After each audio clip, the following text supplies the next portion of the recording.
Hi, and welcome again to the Clive Barker podcast. Today we have the Occupy Midian on location. This is another screening of the Cabal Cut, the intro and the Q&A. Footage was provided to us by Jonathan Bunning. Thank you again, Jonathan Bunning. That is awesome. He was up close to the action. Really good quality, audio quality on this one, better than our last. So this was from the Toronto screening of the Cabal Cut, Rue Morgue Cinema Cobb Movie Nights Cabal Cut screening at the Tiff Lightbox in Toronto, Canada, and this was on July 19th at 9 p.m. And so there was an intro with Russell Charrington, Paul Jones, a special effects guy, and Mark Miller, and Q&A at the end. Charrington and producer Mark Miller. Thank you so much for being here tonight. Hi, everybody. Hi. So we wanted to tell you a few little things before it started, and mostly we'll talk to you about the movie afterwards. But I'd like Mark to talk first because he can tell you how he came across what led to this kind of cut. So I'll let Mark talk first, and I'll tell you what happened next. Yeah, it's pretty interesting. Well, I was reading on the IMDb message boards, filtering through the garbage that's on there, and I found out that I had become friends with Clive, and I found out that there was all this missing footage. I never knew, and so I sent him a text message, and I just said, "Hey, what if I made a couple calls and I try to get the footage back?" And he said, "By all means, that'd be fantastic." So I made some calls, and I ended up talking to the editor, Mark Goldblatt, and he said, even if the footage doesn't exist, there is somewhere a VHS tape of his sort of work print, his rushes, and a couple weeks later we found him. We were doing some spring cleaning in Clive's office, and behind a dresser there are these PAL VHS tapes from 1989 that said Nightbreed on them. And I rushed home and I tried to watch them, and I live in the States, and obviously I couldn't. So I sent them to the folks that run Clive's website, Phil and Sarah Stokes, and they digitized it. And lo and behold, there was footage. But the problem was there was no story, there was no continuity. It was just all this jumble with sound missing and bits and pieces here and there. And that's what we screened 2 years ago in Indiana, and it didn't go so well. I mean, it was cool to see the footage, but I'd say about half the audience walked out. And Russell came that summer, and he said, "Hey, I'd like to take a look at that. I'm a fan, you're a fan. Let's, as two fans, let's watch this and talk about it." And so I burned a copy for him. He took it back home and came to the office not that long ago, and I nearly peed my pants because he had taken the liberty of digitizing everything, putting the DVD on a computer as well, melding the two and creating this composite cut. And I swear to God, I rushed home that night and I watched the whole thing in one sitting. And he can tell you a little bit more about that. Yeah, I kind of did this without anybody knowing. So I came along, and I go up there about 4 or 5 times a year. I go to Clive's and do various projects and work, and so Mark was green enough to be new. And so I said, basically, make me a copy. So the day he brought me a copy of the rushes, and I knew in my head I was up to mischief. Right? So I knew in my head that I was going to take it home and I was going to cut it up and mess with it and try and reconstruct it. And I had everything. I had the script, I had the novel, I had the other versions, I had music, I had everything. And basically, I teach 16 and 35mm film. So for 10 years, I taught students. And I spotted kind of the best editor I've ever met as a student is a horror nut. So I said to him, do you want to get involved in it? We'll do a project.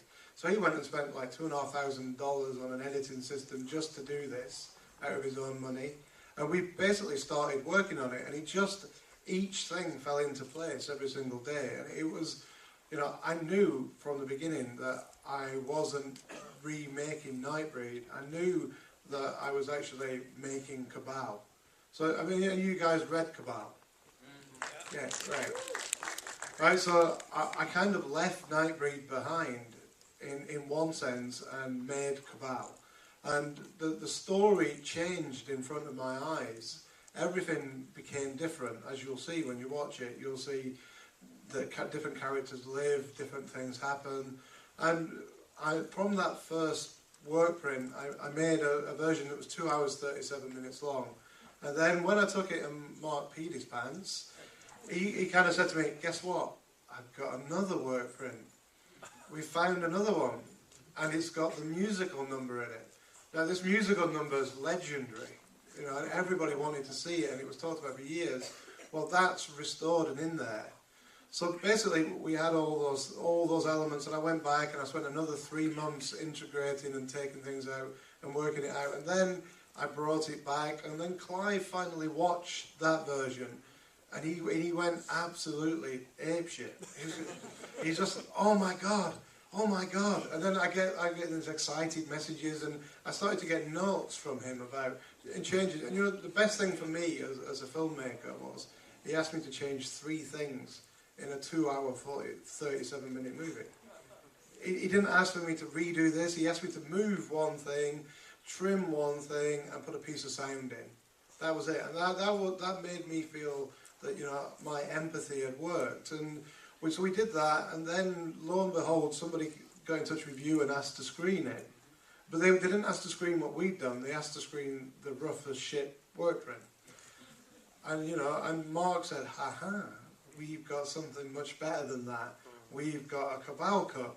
And they, what's a Cabal cut? And Mark kind of explained it, and we took it to a convention and screened it. And I mean, it wasn't like tonight. It wasn't beautiful. It didn't have great seats. It was in a horror convention auditorium where, you know, with a video projector for a computer onto, you know, one of these portable screens. But you know what? Within a week, there was about 5,000 people wanting to watch this movie. Within a week. And then we went back, and Morgan Creek basically started to acknowledge what we were doing. And basically now we get maybe about 7 screening requests per week to see this. So we know on Friday I screened it to 800 people in Chicago, and that was fantastic. 800 people came to watch Nightbreed, the Cabal Cut. And, you know, I think that we're on the right course with it. Now, last thing I'm going to say before we start is you've got to understand now that what you're watching comes from 3 sources. It comes from a DVD, it comes from 2 VHS work prints. So there will be little dips in quality. You understand that, don't you, from VHS? It's not going to hurt your viewing experience at all, I promise. Because what film is about, and this is where I go into film lecturer mode, is about story. And what you're going to get now is the story and the film that you would never, ever, ever would have seen. Right? The one the studio wouldn't let you see, the one that you should have seen 22 years ago. And it's on that screen. Yes, we are going to try and get a full restoration. You're going to help us with that. In fact, you are now because you're watching it. Right? And Morgan Creek need to see dollars adding up to enough to give us $150,000 to do a restoration. So they need to work out, you know, they're going to get $10 a DVD, they need 15 to 20,000 people to buy it. Right now, you know, they just say, oh well, we'll let them go for a year. After that year, we'll see what happens. So thank you for your support. Right? And remember, after you've watched this, if you leave before the Q&A, the best thing you can do for us is go to Occupy Midian, which is our website, and sign the petition and go onto the Facebook group, because that makes Morgan Creek aware of us. Both me and Mark will be around. You can tell us whatever you want, and whatever you say, we'll get back to Clive via us after the screening tonight. So, okay, I'm going to put Mark back on, and I'll see you after the movie. I just want to say, yes, it is. What was the running time? 90 minutes. Now it's 2 hours 25 minutes. 2:24. 2:24. That is. I'm not good at math, but let's say there's 45 minutes of extra footage. It's 55 extra minutes, but it isn't really. Well, that's the thing. Is it's 55 minutes of extra footage, but it's 55 minutes longer, but there's more than 55 minutes of extra footage. The film you're going to watch tonight is not Nightbreed, it's Cabal. So.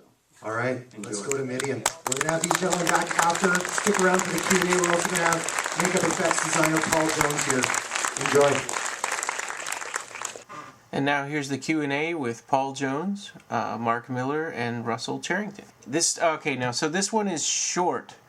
It was cut short because I think the people at Tiff Lightbox, were staying up pretty late and they needed to go, it seemed. But there's some really good information in here, particularly about the upcoming Nightbreed documentary that they're going to be working on. So here it is. About 20 years late. Yeah, it's usually the record anyway. The good ones, Dave. So as far as time, I know it's been a very long film. I'm going to keep my questions to a bare minimum, and we'll definitely be fielding questions from the audience. I should also introduce our last-minute guest, Paul Jones, one of the makeup artists at Midian Animation, responsible for Hellraiser, Nightbreed, among many other things, and now you are currently working in Toronto as well. And some of the films that you've worked on recently, if I'm correct, you just completed, the new Silent Hill film, Silent Hill 2, among many other things. But we're very pleased to have him here tonight for the Cabal cut. So I guess we should start off with the most obvious question. The film came out 22 years ago, kind of became a cult favorite, and now there's a much bigger audience. I guess I'll ask all three of you to give me your take. Why do you think this film has such a longevity? We'll start with Paul and work our way down. Oh boy. For me, it's just nostalgia. I mean, seeing it again, I haven't seen it in 15 years. I have to say that if I built stuff like that now, my kids would starve. It's fun to see, but holy crap, we got away with miracles back then. It was crazy because some of the stuff we built was literally, we built it on a weekend just for our own portfolios as like a hobby. And then Bob would say, "That's great, let's stick it in the movie." And so much of that stuff was never meant to be in the movie. It was just stuff that people made for fun, and they brought it in. It was, we need another creature, quick, stick it on the head. And that was I'd say about a third of the stuff you saw was whipped up last minute. A lot of the stuff obviously was built ahead of time, but yeah, it's been crazy. But yeah, for me it's, I can't be objective, I worked on the bloody thing, so it's, that's all I'm going to tell you. That works for me. Russell, why do you think the film has such long legs?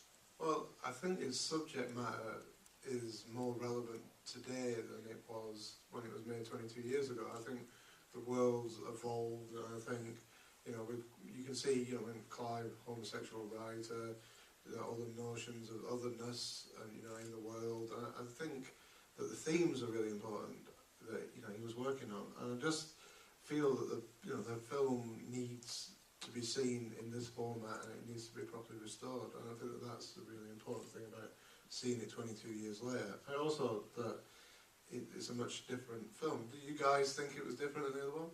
Yeah, obviously the ones that stuck around thought it was better, the other ones that left didn't. Who knows? Anyway, I'll pass over to Mark. I think what you touched on is exactly why the film prevails after all this time. It's what the film is saying. It's about the people that condemn us, who end up being hypocrites, and I think that's something that will always be true, unfortunately. But aside from all that stuff, it's also a pretty badass movie. I was going to say it's because I like the monsters. Those are much better answers.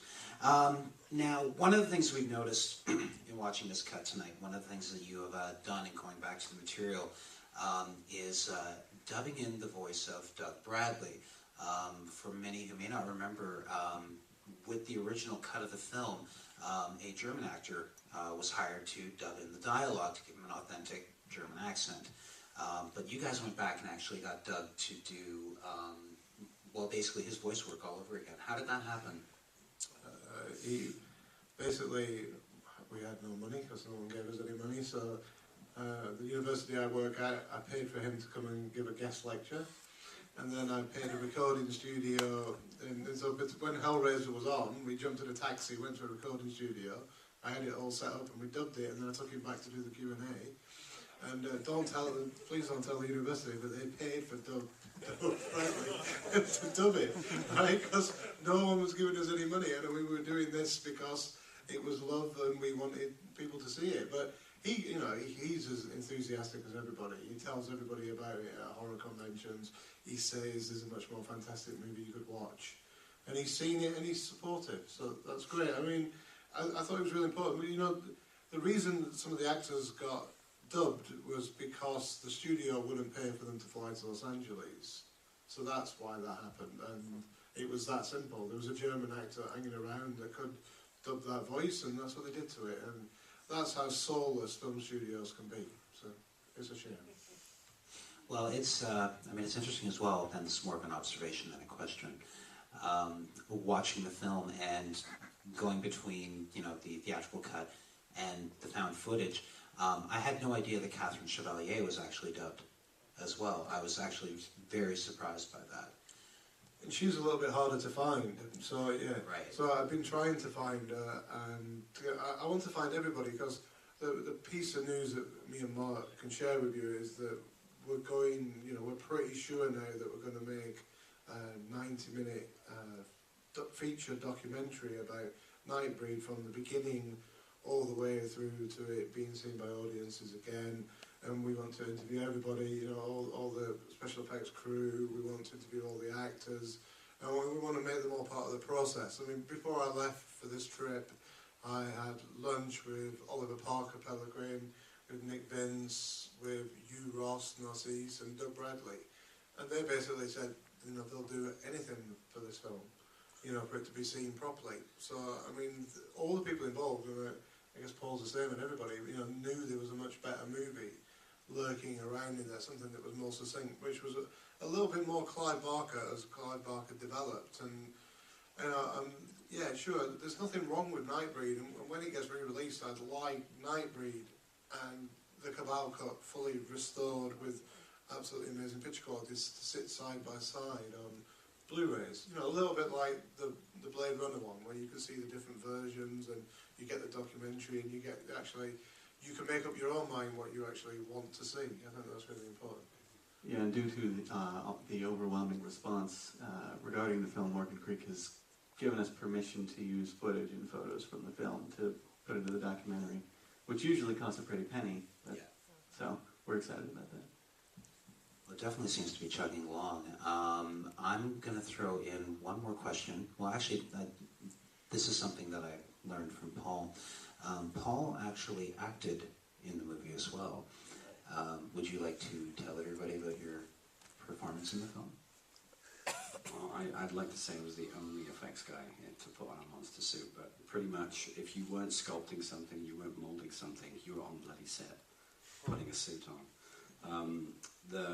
When Babette shows the kind of the past of Nightbreed, there's like a werewolf tied to a big wheel and he's being tortured. That was me. And I think my hands are inside Berserker gloves at least 5 times in that bloody movie. The worst day I've ever had on a movie set still is when we had all these extras come in to play Berserkers. I built the Berserkers, but it was one of my jobs on the movie. They all came in, they sat around all day in these costumes, sweating their ass off. Didn't get anything shot, so we took them all out, sent them all home. 5 minutes later, one of the ADs comes running in and says, "We need to shoot a scene with the Berserkers. We sent all the guys home." "Well, you guys have to get in the suits, we need to shoot it now." So we had to climb into these sweaty, horrible suits and walk on set and stand there, and they still didn't use us.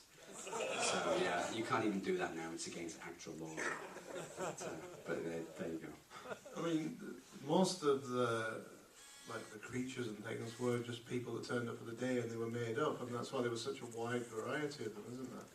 So we actually see, so many, there's so many that are hiding in the background or unused, and I found so many photographs, and I've sent them to crew and said, "What was this character called?" And I said, "I don't know, that person just turned up on that day," and they were made up, and things happened, and that's what's so fantastic about this. I mean, there are more creatures in this movie than anything else.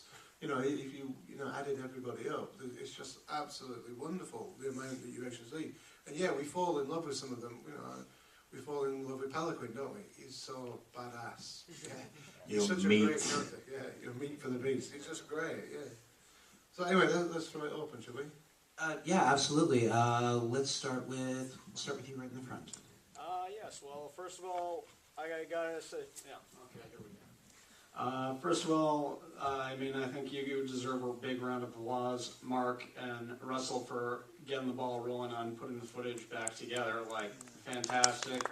You know, thank you so much for the film I'm sure we all love here, and it kicks butt. It was our pleasure. Really, we just wanted to see it. You know? It was all selfishly motivated. And only I did, but I guess there was more. But anyway, and oh, by the way, I also signed your petition on Occupy Midian, so just Thank you very much. Anyway, my question is, when hopefully, I assume that you're still constantly restoring it, dubbing it, mixing it, and all that jazz. And anyway, before... This is version 5. Yeah, and before, like, Morgan Creek officially releases, like, DVD, Blu-ray, what have you, how much longer do you think it's going to take before it's going to be just pristine and fresh as the day it was born? Where we are at the moment is that we can do... Led Zeppelin made a DVD about 7 years ago, and they had shitty VHSs a bit like what we got. And there's a process that you can do to restore them where you can bake them, and basically you can play them once. And what the outcome of that is that you get the highest quality reproduction from those VHSs, and it's about 70% better than the VHS looks now. So it's a little bit less than when you see the DVD, but it's not far away. Now that's going to cost us 10 to 15,000 UK pounds, so about 25,000 US dollars. And that's what I want to do, and take it through a proper grade and work with that. Now, if that's all we ever achieve, I can live with that because it's going to look great. If by some miracle of the work that we do every single day, we find the original film footage, with Robin Midian, I'd like to re-telecine it, and I'd like to do it that way. You know, I'm a filmmaker, you know, I work with film, that's what I'd like to do. But everybody tells us at every juncture that film is lost. Now, we don't believe it's lost, Clive doesn't believe it's lost. We think it's a bit like Raiders of the Lost Ark, yeah? You know, we need to get there, and we need to go through that warehouse with a fine-tooth comb, and we need to find it. And we actually at this stage where we don't want them to do a thing. We want it ourselves, we want to take it away, we want to supervise it ourselves. We just want either a budget to come from somewhere. You know, we're happy to raise the money, but at the same time, the only people that are going to release it are Morgan Creek at the moment, and they're going to make all the money, and we're going to do all the work. But we've done all the work so far, so I think that we want to continue. So our goal is for it to be as pristine as possible, right? And the worst case scenario is that it'll look an awful lot better than now, but money needs to be involved in that. Yeah. Okay. Thank you. Great question. We have time for one more question. One more. Wow. But we will be in the lobby, and you can ask whatever you like. Yeah, I just wanted to ask about the, like, I noticed that there's a lot of stop motion animation done during the film, and I wanted to ask about that. All the stop motion was, the creatures were built by us in the workshop, and a guy named Rory Fellows did all the stop motion animation. He also animated all Chenard's kind of tentacle fingers in Hellraiser 2. So, yeah, he was a really nice guy. It was weird to see stop motion, because even back then it was considered kind of antiquated, but Clive was like, no, some of these creatures, the only way we can get them is to do stop motion. We even had like flying creatures, and like they all looked about 12 inches long, even when they weren't supposed to be. That was the problem, because they were. It's, again, I can't be objective because I've molded these things, I've painted these things. It's like, you know. But yeah, it was nice. It was nice to see it again after all these years. It was really important to me to put them in, you know, because I wanted to see them. Yeah, and they look hokey. Yeah, you can't get away from that. They look very Harryhausen-esque. But I guess that was what Clive wanted. Yeah, so they look wonderful. You know, the one where the woman's riding the beast towards the end, you know, that was one of the highlights for me of the discoveries, to actually see that and to be able to put it in, really. It was great. Every one of the creatures was a revelation when you're actually watching it and seeing it for the first time. I hope it was for you guys tonight, seeing them. I hope it gave it a sort of quaint charm, just like watching King Kong. I have one question. Who else knows about Occupy Midian? Oh, fantastic. All right, everyone that's not raising their hand, talk to people that are raising their hand. Let's make this happen. I've got a question for Ron. Yes. Right, which pop star nearly played Laurie's friend in that movie? It's a Clive off. Yeah, and but she never actually did it, so she was replaced, and the one that she falls in love with Cronenberg is killed. That would be Susie Quattro. Very, very good. Okay, well, you did really well. Okay. And who nearly played? Which 80s pop star nearly played Ashbury? Ooh, that's a good one, actually. Ashbury. I'm going to say Mark Almond. Yeah, you're absolutely right. Yeah, he is the Clive Barker expert. Well done. I have my moments. Okay, so we're getting the wrap-up signal here. I would like to thank everybody who came out to our first screening at Tiff Lightbox. And thank you all for your patience as well. We had a couple of rough spots, but you've all been really cool. So Roomwork thanks you, and our guests thank you, and the Tribes of the Moon thank you. Thank you very much, guys. Have a good night. Thanks for coming out.